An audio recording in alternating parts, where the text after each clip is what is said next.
Mesdames, Messieurs, bonjour à toutes, bienvenue. C'est avec une immense joie que nous vous accueillons aujourd'hui pour cette 9e rencontre pour la recherche en psychiatrie. Avant toute chose, je tiens à exprimer ma profonde gratitude envers toutes celles et ceux qui ont contribué à l'organisation de cet événement. Un immense merci à notre responsable de domaine, Benjamin Villeneuve, accompagné de Céline Segard et de toute l'équipe du domaine de psy du GRIEPS, dont l'engagement sans faille a permis à ce congrès de voir le jour cette année. Je remercie également l'ensemble des membres de la DRPSI et je rends hommage à Jean-Paul Langtin, président d'honneur de la DRPSI, initiateur de ce congrès, qui, il y a plusieurs années, a su imaginer un espace dédié à la recherche en soins en psychiatrie. Grâce à son engagement et à sa vision, nous sommes aujourd'hui à la 9e édition de cet événement incontournable. Merci Jean-Paul pour cette impulsion qui continue de porter et d'inspirer nos travaux.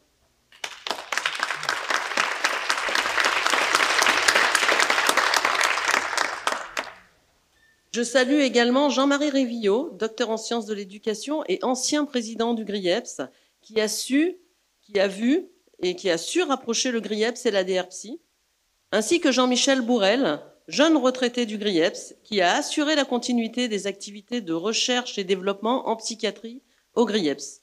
C'est ainsi que nous avons créé ce partenariat que nous aimons appeler un partenariat de cœur. C'est grâce à des alliances fortes et sincères que nous pouvons continuer à faire avancer la recherche et améliorer les soins en psychiatrie. Votre investissement et votre passion sont la pierre angulaire de ces rencontres. Cette année, année de la santé mentale, est un moment clé pour mettre en lumière les enjeux fondamentaux liés à la prise en charge des personnes en souffrance psychique. Ce contexte donne à notre congrès une résonance encore plus forte et une responsabilité accrue. Nous sommes donc particulièrement fiers au GRIEPS d'être co-organisateurs de cet événement, car créer un espace de réflexion et d'échange est essentiel pour faire avancer la psychiatrie et améliorer les soins. Le thème de cette édition, la recherche participative, incarne pleinement cette dynamique. Il nous invite à repenser la manière dont nous produisons les connaissances et à reconnaître pleinement la place des personnes concernées, patients, soignants, aidants, dans les processus de recherche. Parce qu'une recherche qui se fait avec et pour ceux qui vivent la psychiatrie au quotidien est une recherche plus pertinente, plus ancrée dans le réel et plus porteuse de transformations concrètes. Et puisqu'il est question de recherche, nous tenons à rappeler, et nous le ferons désormais à chaque ouverture de ce congrès, que le mot recherche est inscrit dans l'acronyme et l'ADN du GRIEPS. Nous consacrons chaque année 25% de notre masse salariale à la recherche et au développement. Cet engagement est le reflet de notre conviction profonde. L'innovation et la production de savoir sont essentielles pour faire évoluer nos pratiques et mieux répondre aux besoins des patients et des professionnels. Ce congrès est un moment privilégié pour croiser nos expertises, interroger nos pratiques et explorer de nouvelles pistes au service des soins en psychiatrie. Ces échanges sont précieux pour mieux répondre aux défis qui nous attendent et construire ensemble l'avenir de la discipline. Je suis convaincue que ces 2 jours seront riches d'idées nouvelles, de collaborations fructueuses et surtout d'un engagement renouvelé pour une psychiatrie toujours plus humaine et innovante. Je vous souhaite à toutes et à tous un excellent congrès, des échanges passionnants et inspirants et de bien profiter de ce cadre verdoyant du Valprès. Merci.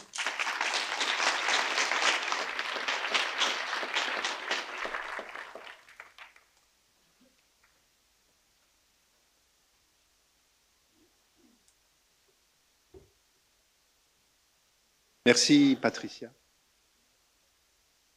Chers collègues, chers amis des rencontres de la recherche en soi, nous sommes contents de vous retrouver, un peu comme à la maison. 22 janvier 2015, 3 et 4 avril 2025, nos rencontres de la recherche en 10 ans. Le GRSI Psy a porté ses rencontres de 2015 à 2020, des premières au 6e, avec quelques bonnes volontés de collègues du CHMO qui sont encore présents avec nous.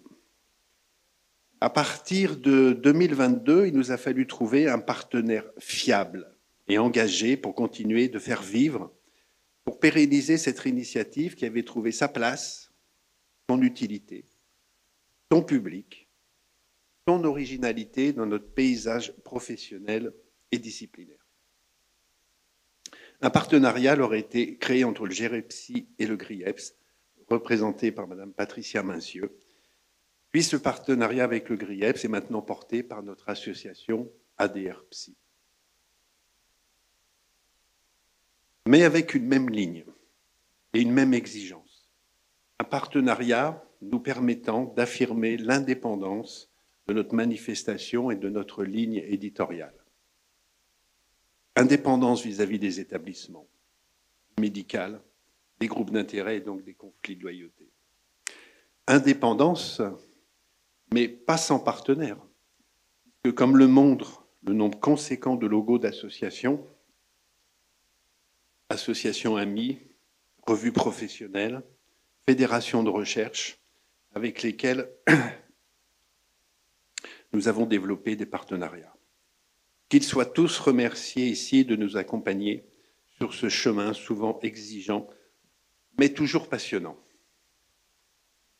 Le constat initial, porté lors de la création des rencontres, reste le même. Et seulement de nombre d'acteurs, besoin de se connaître, de partager nos chemins méthodologiques, nos questionnements, nos questions de recherche, nos cadres de travail, besoin de se reconnaître, de partager, de nous structurer, mais aussi besoin de se faire reconnaître et de se positionner comme interlocuteur des politiques publiques éventuellement. Et vous verrez dans quelques minutes combien cet objectif a pu être effectivement atteint. Ce constat, notamment de partage et de construction pour porter notre contribution, reste d'actualité. Quand je vois que ce 20 mars dernier, sur les publications la DGOS des PHRIP, il y a eu 55 lettres d'intention retenues et j'en ai identifié 3 concernant notre discipline, Lyon, le Vinatier, Nantes et Lille. Le compte n'y est pas. 3 sur 55. Le compte n'y est pas. Nous sommes à nos 9e rencontres. Et malgré l'état de tension que connaissent nos hôpitaux sur bien des plans, dont les effectifs, nous sommes près de 200 à se réunir pour ces 2 jours de partage, d'échange, de présentation de travaux. Vous venez de plus de 70 établissements et structures et de 5 pays de la francophonie. Ce chiffre d'un peu moins de 200 nous permet de retrouver l'ambiance sans doute plus chaleureuse et proximale de l'amphithéâtre. Au-delà de la présentation de travaux, nous sommes issus d'une psychiatrie de la rencontre. C'est ce terme de rencontre que nous avons choisi en 2015 pour nommer notre manifestation. Rencontre pour la recherche en soins, rencontre pour ses acteurs et ses participants. Rencontres multiples lors des moments informels, collégiaux, que nous avons encore plus pris en compte dans notre organisation cette année, parce que, outre les temps de pause, de repas thématiques, de soirées festives, sera initié à midi un buffet pour le déjeuner et des balades réflexives dans les crins de verdure du parc du Valpré. Et oui, entre 2 interstices, 2 temps intermédiaires, 2 temps informels, vous savez, ces moments qui permettent la respiration et où il se passe tant de choses de l'ordre de l'imprévu. J'ai estimé que nous sommes le lieu de 10 000 rencontres. En effet, j'ai estimé que chacun pouvait rencontrer chaque jour environ 25 collègues, 25 personnes, soit 50 sur 2 jours. Et comme on est 200, ça fait 10 000 rencontres. Et c'est de ces rencontres naissent des contacts, des projets, des idées, du réseau, des amitiés, de l'altérité, du plaisir et du sens.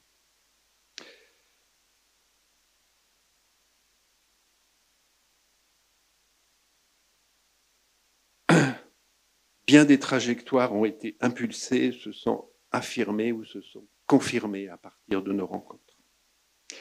Bref, il y a beaucoup de petits. Notre discipline, nos métiers du soin, nos exigences scientifiques, nous ne sommes rien ou pas grand-chose sans rencontre. J'ai eu cette image du bloc de silex.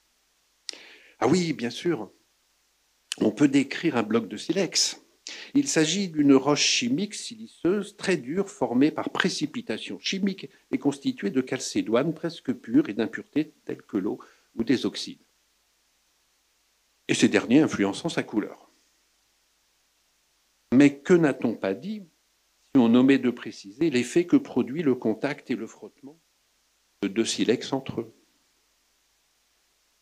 La recherche en soins en psychiatrie peut porter sur des outils, des programmes, des organisations, des techniques, comme elle peut porter en amont sur ce qui favorise et permet les étincelles du contact, de la rencontre. C'est dans cet esprit que nos 9e rencontres de la recherche ont choisi de filer la thématique de la recherche participative. En effet, comme le rappelle notre argumentaire, au fil des dernières décennies, l'inclusion des personnes concernées dans les processus de recherche et de soins est devenu un enjeu incontournable. Le concept de participation a ainsi pris une place centrale dans la recherche en santé et plus particulièrement en psychiatrie. La littérature montre que l'engagement des personnes concernées dans la recherche ainsi que dans la co-construction des soins est de plus en plus reconnu comme essentiel.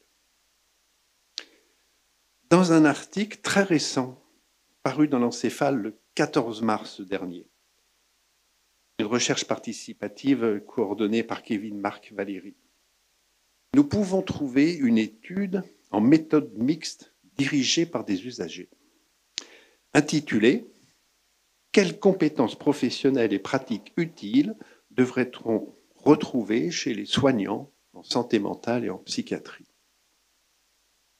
Le travail de catégorisation permet ensuite de caractériser 10 pratiques les plus utiles et les 10 compétences attendues les plus utiles selon ces usagers de la psychiatrie.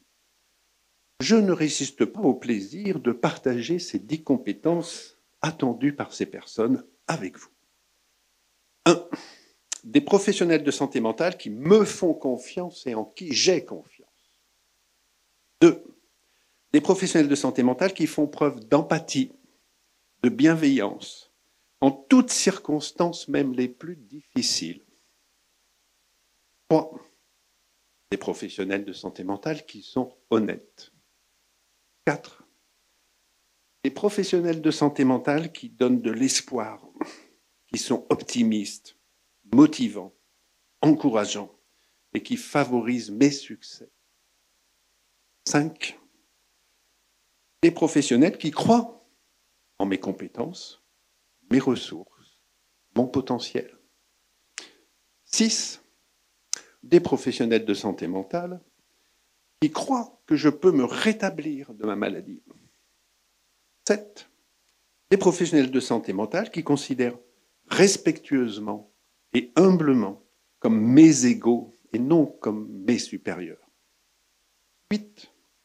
Des professionnels de santé mentale qui croient en mes projets, en mes rêves, en mes espoirs. 9.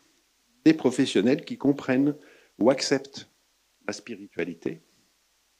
10.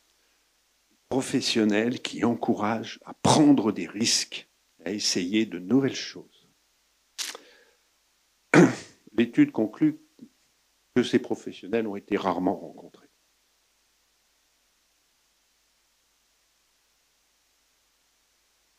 On reconnaîtra derrière ces attendus, et parmi d'autres, la place du rétablissement, la logique de partenariat, le travail du renforcement positif, la transitionnalité de contact, les contenus socles tels qu'ils sont identifiés dans le Social Care. Bref, le temps de la rencontre et de la construction d'une relation de soins et d'accompagnement. La rencontre apparaît comme un marqueur pour les usagers. Elle est immanente aux soins. Elle fonde la relation soignante. Elle est d'ailleurs ce que retiennent le plus facilement les patients hospitalisés, ce sur quoi ils fondent l'évaluation de leur séjour. Ce modèle participatif a contribué à humaniser la recherche, à promouvoir la voix des personnes concernées.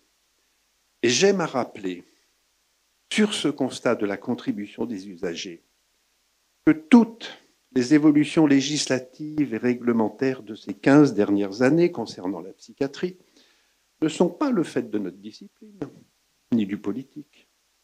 Les lois de 2011, introduction du GLD, 2013, extension aux UMD, 2016, dernier recours et décision, 2021, 2022, introduction de juge des libertés lors des mesures de restriction des libertés.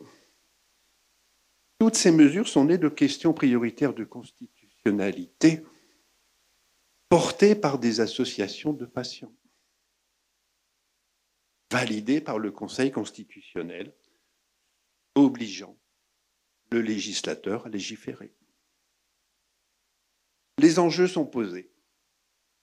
Nous mesurons bien l'importance de travailler à des conditions favorables à l'avènement de la rencontre. Ici, comme dans nos exercices cliniques, la rencontre est faite d'improvisation. Mais comme souvent dans notre exercice en psychiatrie, et la recherche en soins nous le confirme, les improvisations les plus réussies sont celles qu'on a le plus travaillées. Chers collègues, je reprends la maxime que nous avons choisie pour définir la visée de notre association ADR-Psy, la recherche comme chemin, la curiosité comme moteur. Avançons ensemble. Chers collègues, chers amis des rencontres, merci d'être là à notre rendez-vous. Je vous souhaite à toutes et à tous la bienvenue et de très belles et riches journées d'échanges et de rencontres.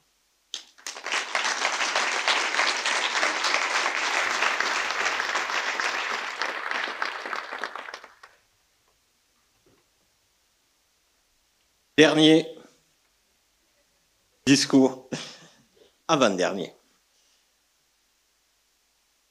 Au nom de l'ADR-Psy, bienvenue à toutes et tous dans ces 9e rencontres de la recherche en soins en psychiatrie, ici au Valpré. Dans ce cadre chaleureux, mais vous l'avez vu, bucolique aussi, en ces premières journées de printemps 2025. Alors, les habitués connaissent déjà l'esprit particulier de ces rencontres, de ces journées. Mais je tiens à informer les nouveaux venus. Les rencontres ne sont pas seulement des conférences de haut niveau. Bien sûr, vous allez entendre des intervenantes, intervenants absolument remarquables, mais vous pourrez également échanger avec eux. Vous allez plus largement vous rencontrer, partager et aussi, plus que jamais aujourd'hui, comme c'est important, débattre librement. Ce sont en plus des moments, vous le verrez, souvent informels, dans les interstices du congrès, qui font, je crois, la richesse et la singularité de ces journées. Nous tenons vraiment à vous remercier d'être là aujourd'hui. Alors ça pourrait être, vous voyez, dans un discours d'ouverture, une formule d'usage de politesse, mais cette année, plus que jamais, votre présence incarne un engagement profond, un esprit militant qui, malgré un contexte particulièrement difficile, refuse de baisser les bras. Vous voir si nombreux, vraiment nombreux, est pour nous une immense satisfaction, mais aussi, je ne vais pas vous mentir, un grand soulagement. Nous avons tremblé jusqu'au bout. Alors ce peut être dû à quelques retardataires, dont je tairai le nom. Saint-Cyr, à Lyon. Saint-Jean-de-Dieu, à Lyon. Vous savez, c'est un peu ces soirées que vous organisez chez vous, les derniers arrivés, c'est les voisins d'à côté. Voilà, donc c'est... Alors sans rancune, amis lyonnais, bienvenue à vous aussi. Mais je vous mets sous le spot, hein, je vous devais quelques nuits blanches. Aujourd'hui, nous sommes chanceux. Le programme qui vous attend est tout simplement exceptionnel. Je tiens à remercier amicalement les membres du comité scientifique pour leur investissement, mais aussi leur audace. Vous avez construit une programmation riche et ambitieuse, en osant mettre en avant la recherche participative sous un angle critique. Un véritable défi dans notre discipline, un défi nécessaire. Je tiens également à souligner la dimension internationale francophone retrouvée dans cette même programmation. Et aussi, du coup, dans l'assistance, vous en découvrirez rapidement la richesse. Bravo, amis du CS, pour votre courage, votre talent et votre perspicacité. Merci également à nos adhérents et organisateurs, tous bénévoles, qui ont tant donné et vont continuer à le faire, ils ont intérêt en tout cas, pendant toute la durée, mais aussi avant et, il faut le savoir, après. Cet événement incarne pleinement les valeurs et les objectifs de notre jeune, mais aujourd'hui solide et pérenne association, la DRPSI. Nous marchons, pour nous, heureusement, dans les pas de géants. Ils sont aussi nos amis, je pense bien sûr à la FEREPSI Occitanie, mais des amis aussi plus anciens qui nous guident de CERPSI. Mais nous avançons aussi avec notre propre identité aujourd'hui. Chers collègues de la DRPSI, ce que nous avons réussi à accomplir en si peu de temps, avec uniquement des forces bénévoles et indépendantes, est simplement remarquable. Beaucoup nous demandent d'où vient toute cette énergie. Je crois simplement qu'elle provient de notre attachement profond et sincère à des valeurs humaines essentielles, au premier rang desquelles celle du prendre soin. Pour terminer, s'il vous plaît, permettez-moi de conclure en remerciant 4 femmes exceptionnelles sans qui ces journées n'auraient jamais pu se concrétiser. La première d'entre elles, Patricia Mencieux, notre directrice générale au GRIEPS, qui n'a jamais lâché prise, jamais tremblé, même quand les inscriptions étaient au plus bas. Tu es un modèle, Patricia, de courage et d'optimisme. Isabelle Lolivier, fidèle parmi les fidèles, qui nous a soutenus sans relâche et promu notre communication. Isabelle, tu incarnes, tout le monde le sait, l'ingéniosité, l'efficacité, mais aussi, soulignons-le, la générosité. Yvonne Kenome, incontournable, qui préside à mes côtés la DRPSI, qui a su reprendre avec talent et subtilité le flambeau de la programmation tracée par Jean-Paul. Yvonne, tu es une force tranquille d'intelligence et d'adaptabilité. Encore une preuve ce matin. Et puis enfin, Céline Ségard, notre secrétaire de la DRPSI, exceptionnelle, qui a assuré la gestion rigoureuse et dynamique du comité d'organisation. Alors grâce à toi, j'ai retrouvé par moments l'ambiance de mon service militaire, mais je crois que cette rigueur et cette autorité sont nécessaires dans la conduite de tels projets. Merci, je ne sais plus où elle est, elle est là. Merci Céline pour ton organisation, ta ténacité et ta générosité qui sont absolument exemplaires. Je crois que nous allons en avoir une preuve juste après moi. Merci à vous, mesdames. Je vais céder maintenant la place à nos intervenantes, intervenants, que je remercie. C'est pour ça que je voulais vous remercier en dernier pour vraiment appuyer. Je vous remercie chaleureusement de venir, mais bien sûr d'amener vos contributions qui sont absolument nécessaires à la qualité et à la valeur de nos journées. Je vous souhaite à toutes et tous 2 très belles journées, riches d'échanges, de découvertes. Profitez, rencontrez-vous.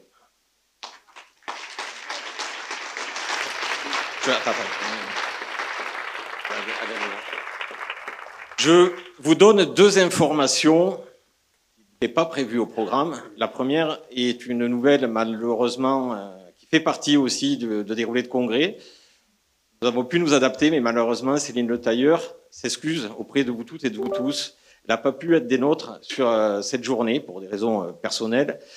Donc on pense à Céline, mais on rebondira derrière. Et je tiens, cette fois-ci, c'est encore des remerciements, mais c'est Diane Rubin qui va, au pied levé, prendre la place et partager tout à l'heure un témoignage et une expérience professionnelle d'une richesse qui, je crois, introduira magnifiquement ces 2 journées autour de la thématique que maintenant vous avez bien cernée. Deuxième information, elle arrive derrière, c'est, vous savez, ceux qui me connaissent un peu, moi je travaille autour de l'empowerment infirmier. Et je crois que je le répète et je dis, il faut oser. Céline Ségard, notre secrétaire, a osé, ce qui fait que nous avons pu tisser un lien et nous avons le ministre de la Santé qui nous a fait une capsule qui... Oui, je crois qu'on peut l'applaudir parce que...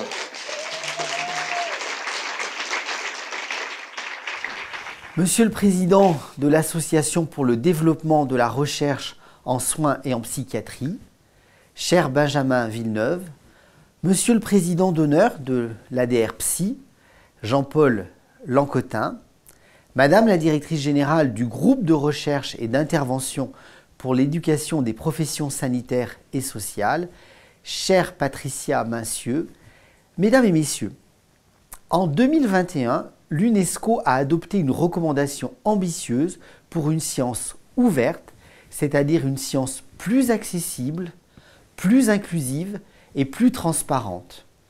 Une science qui défend le droit de chacun de participer au progrès de la recherche et aux bienfaits qui en résultent. Cette recommandation réaffirme notamment la nécessité de la participation des patients et de leurs familles, des associations mais aussi des acteurs de la société civile au sein de programmes de recherche dits participatifs. En effet, l'inclusion des personnes concernées et de l'ensemble des parties prenantes dans les processus scientifiques est devenue, ces dernières années, un enjeu incontournable. On le retrouve notamment dans notre loi de programmation de la recherche qui fait du développement des interactions entre science, recherche et société un objectif prioritaire. Cette vision décloisonnée de la science, je la partage à 100% et je suis persuadé que c'est un puissant moteur du progrès. Ainsi, la notion de participation a naturellement pris une place centrale dans la recherche en santé et plus particulièrement dans le champ de la santé mentale et de la psychiatrie.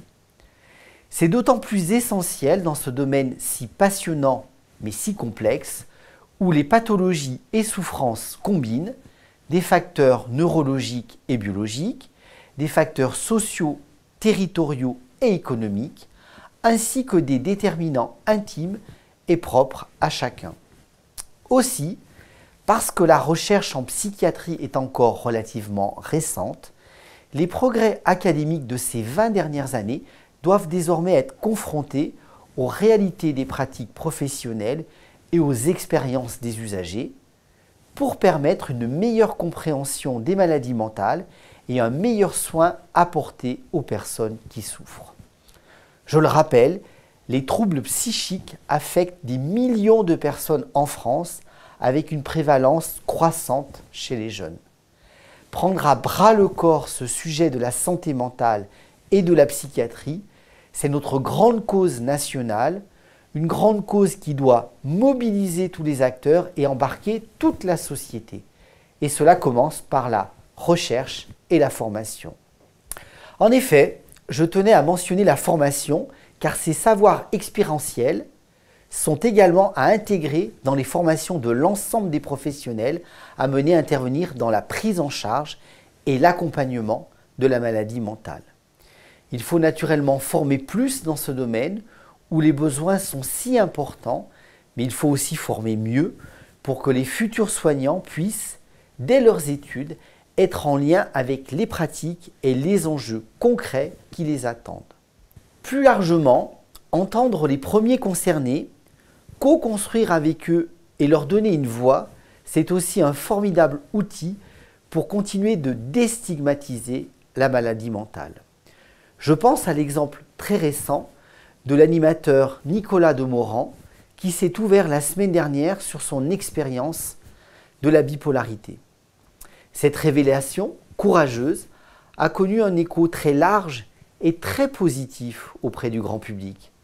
Sur cette maladie qui a été trop longtemps considérée comme une maladie honteuse, en montrant que les difficultés psychiques n'étaient pas des antithèses de la réussite et du talent. C'est pourquoi, même si je ne peux malheureusement pas être physiquement présent avec vous aujourd'hui à Écully, chez moi, en Auvergne-Rhône-Alpes, pour ces 9e rencontres pour la recherche et le soin en psychiatrie, je tenais à vous adresser ce message. L'ADR Psy et le GRIEPS ont toujours été des pionniers dans cette démarche d'inclusion et de co-construction avec les usagers et avec les professionnels de terrain dans la recherche comme dans la pratique et la formation. Des professionnels de terrain, au premier rang desquels les infirmiers et les infirmières en psychiatrie, qui occupent une place centrale dans ce domaine. Ce n'est d'ailleurs pas un hasard que votre association soit née d'une initiative infirmière, il faut le souligner. Et je veux aussi souligner que votre engagement en faveur de la participation des personnes concernées, vous l'inscrivez dans une dynamique d'amélioration continue des pratiques en osant soulever toutes les questions. En particulier, vous vous intéressez cette année aux garanties éthiques qui doivent accompagner le développement de la recherche participative pour s'assurer qu'il n'y ait jamais d'instrumentalisation des patients et que ces démarches se fassent toujours à leur bénéfice. Beaucoup de questions se posent encore. Le caractère systématique de la recherche participative ne risque-t-il pas de le diluer dans son sens originel? Cette approche est-elle adaptée à tous les contextes? Comment mesurer la plus-value de l'inclusion des usagers et des professionnels de terrain dans les projets de recherche? Autant de questions transversales que votre riche programme vous permettra d'approfondir. C'est pourquoi, vous l'avez compris, je ne serai pas plus long afin de laisser place à vos travaux, à vos débats. Je vous remercie et je vous souhaite une bonne journée.